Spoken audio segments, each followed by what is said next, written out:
They took Jesus and led him away. John chapter 19, verse 16. He had been all night in agony. He had spent the early morning at the hall of Caiaphas. He had been hurried from Caiaphas to Pilate, from Pilate to Herod, and from Herod back again to Pilate. He had therefore but little strength left, and yet neither refreshment nor rest were permitted him. They were eager for his blood, and therefore led him out to die, loaded with the cross. O dolorous procession! Well may Salem's daughters weep. My soul, do thou weep also. What learn we here as we see our blessed Lord led forth? Do we not perceive that truth which was set forth in shadow by the scapegoat?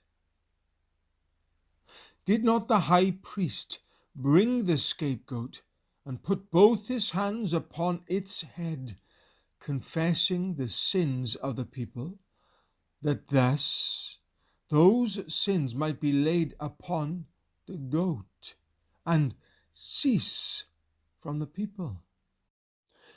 Then the goat was led away by a fit man into the wilderness, and it carried away the sins of the people, so that if they were sought for, they could not be found.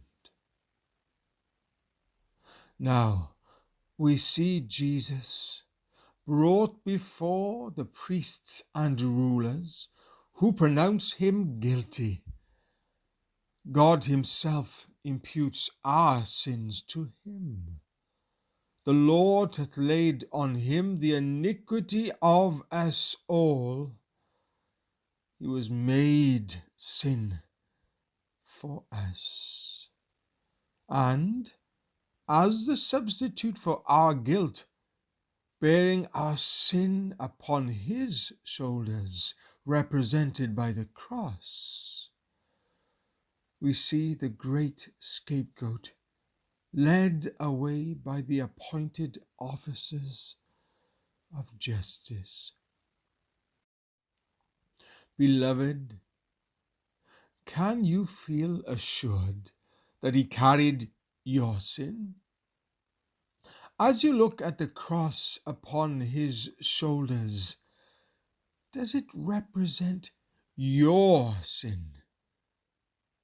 There is one way by which you can tell whether he carried your sin or not.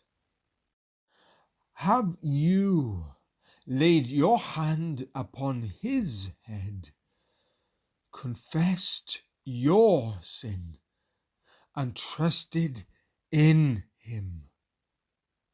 Then your sin lies not on you. It has all been transferred by blessed imputation to Christ, and he bears it on his shoulder as a load heavier than the cross. Let not the picture vanish till you have rejoiced in your own deliverance and adored the loving Redeemer, upon whom your iniquities were laid. They took Jesus and led him away. John chapter 19, verse 16.